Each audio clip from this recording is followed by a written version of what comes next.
here, and they would be roasting at the moment, so they'll be glad to get underway. There's the man they've got to beat, the man who was fastest in practice, Doug Angus and his Elfin. He has Greg McCombie and the Renmax alongside. On the second row of the grid, we have Steve Swain and Steve Cramp, Elfin and Renmax again. On the third row, Chris Lewis and Frank Kleinig, as we look at Steve Cramp.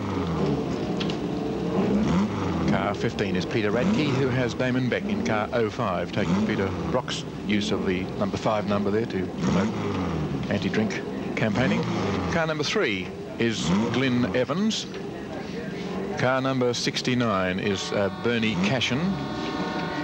16, just to the left of your picture, is Stephen David, and he has John Saltus alongside him in car number 72. 25 is Tony Swan. Jeff Selby, Warwick Moore, Robin Bennett, Michael Cox and Bruce Worthington make up the balance of the field. Well, we've got a fair mixture of colours in this particular race. 10 laps the distance. The Coca-Cola Bottlers Formula V race. They're ready to go, and they're racing. Number 1, Greg McCombie, getting off quite smartly on the outside. In fact, I think will lead it going to the top of the hill. Almost a little tickle in there between the Armco and the second place car as they head up Bitchapove Hill for the first time. And Doug Angus was squeezed out there, Mike. He really got not exactly left, but he got edged out by cars coming in all directions. Steve Swain and Steve Cramp are engulfing him as well. He's in car number 24, and he's back a long way at this stage, despite the fact that he started from pole position. I think we have the team cars 1 and 2 at the moment coming down in the direction of Mazda Corner. But it's Steve Cramp that's got through to take the lead from McCombie. Steve Swain, I think, is in 3rd spot. So it's 6 and 1 leading the field. It's Cramp from McCombie. Car 15, Peter Radke, by gee, he's made a miraculous start. Tremendous start. From 8th position on the grid, he came up to be in 3rd place. So there's been a lot of changes in that first half lap here. This is a 10-lap race. There's Peter Radke, car number 15. He is just trailing the 2 leaders. Number 6 is the race leader, Steve Cramp. Right behind him in number 1 is Greg McCombie, driving the Farris Slacks entries. Heading up Bitchapove. It looks like at this stage McCombie's going for the lead on the outside. Radke, not to be denied, is still there in 3rd, almost a touch of wheels. They've gone very, very wide indeed. He's been done by Angus and also Steve Swain, have both slipped through. So Radke's gone back to 5th position in one swoop. That's only fair. He took 5 in the first lap. Okay, number 1 now takes over the lead. I think Greg McCombie heading down the direction of Mazda. There's someone who's not going to Mazda, or has he gone to Mazda? No, number 99, I think it is. That's Kevin Clark. He's not on our list as well, but he's one of he didn't practice yesterday, but he might wish now he hadn't raced today. He had a bit of a spin along the top. There'll be no damage as far as he's concerned, although he may not be back in the race, having spun on the outside of the track. In the meantime, it's Greg McCombie, who started from the front row, became engulfed, and has got back up again to lead the race. Not on his own, as you may gather just from the close-up picture. I think he's got a few cars pretty close behind, as you can see, and Doug Angus there making a move on the inside. Doug Angus not happy about being overwhelmed in the opening stages of the race. Interesting over the top. The Boy Scouts here as they come into the Cramp's got the lead again. Steve Swain doing well on the outside there. That's a very difficult line. He's following wide out. It wasn't one of his own choosing. He had nowhere else to go, I suspect. And Peter Radke has dropped back into the 2nd bunch. Well, the last meeting here in the Formula V event, the Farris Slacks cars of McCombie and Cramp had Angus parcelled up every which way until midway through the final lap, and Angus miraculously extricated himself and just got up in time to win. Looks like he's going to try it again. Not this time. Number 24, Doug Angus. He likes a bit of a... Oh, Swain! That wasn't nice. A little sideways manoeuvre there, but he's managed to put it down, so Angus still continues on. Saved a bit of rubber there, actually. He was in the air for 1/100th. Well, it was Steve Swain that came off worst out of the encounter, because he's the one that lost ground, and moving up into 4th spot at the event is Glyn Evans in the Nimbus. He's done well. He started from 9th position. We were saying how well Peter Radke had gone. He's done even better, being 1 position further back. And it's the team cars in front at the moment. Combi again, leading Cramp and Angus, and then Glyn Evans. They've had a good run so far, these two. Had the run of the race. Missed all the trouble.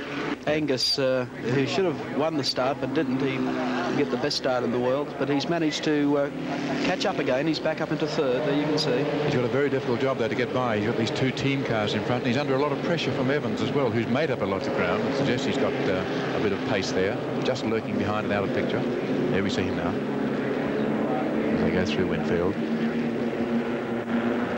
Obviously quick and got a fast car. He's now pressing Angus. So Angus seems to have just drawn away maybe a half a length to get right on the tail of Cramp. And Angus now making a move, a fairly early move. He had to get out pretty early, but he's lost some of the toe trying to get alongside his teammate, which he's done. Now he's making another passing move on the outside and 3 abreast. He's got it this time. He's got them right in the Fairer Fawcett's over the top of the hill, down into Dunlop Loop, and now takes over the lead. So the two team cars now are in second and third. And with Evans behind them, and he liked what he saw then, and I think that he might have a go himself when the next opportunity comes as they go up CRC Straight, which is down here at the start-finish line. It was a great manoeuvre by Doug Angus, getting by the way he did. But now he'll find himself under a lot of pressure from Cramp in car number 6, who will make a move as they come through Winfield, which is the next corner to the right. Goes on the right, says, no, that won't do. He'll go left instead and try and sweep on the inside. He'll take a quicker line through if he possibly can. Angus will be aware of this, but has to go pretty wide. Cramp can't do much about it. Swain, rather, in car number 6, who's running in second place. Now, will he try and emulate the manoeuvre last time? He'll have to start moving about now. Here he goes, but he's going on the other side because that inner line, the fast line, is well and truly blocked, and he won't get by out there, I don't think. Angus taking the sweep. There's a slight left-hander here. Then they go sweeping from it up the top there. One of the most terrifying parts of any circuit in Australia, going fast over the top there. The road just disappears to the right.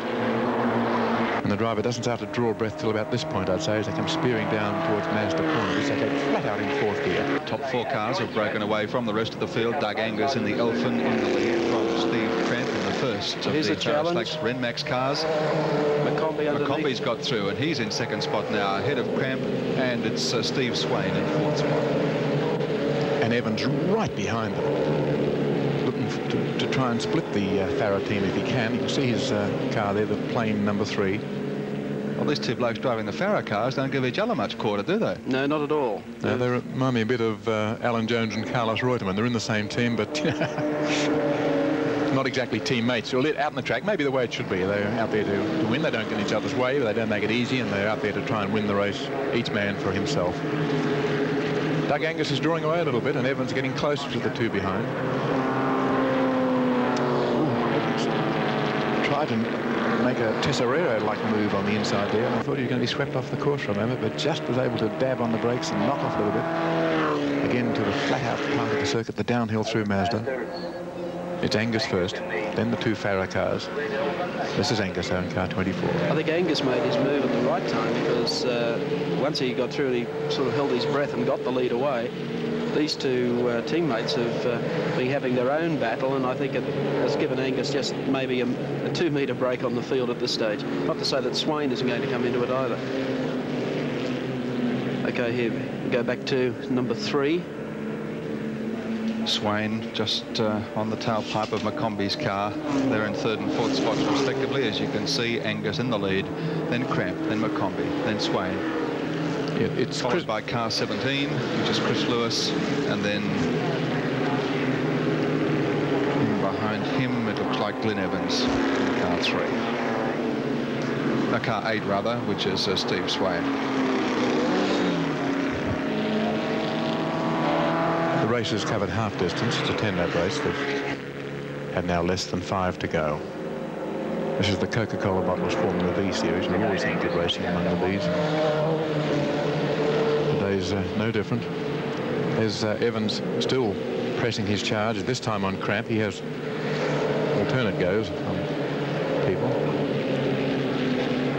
It's either McCombie one time or Cramp the next. He mightn't know who's who unless you saw the number. The cars seem identical. But Doug Angus still in the lead. Taking all the road, goes way over the white guideline, which suggests the limit of the track as far as drivers are concerned. Very few of them take much notice of it and go very close to the pit fence. Well, Angus was a second faster than the others in practice yesterday, so with a free run, I'd expect him to. Little brake block up there, and that, of course, leaves McCombie with his teammate moving up a bit closer. Angus is really starting to scour away from him now.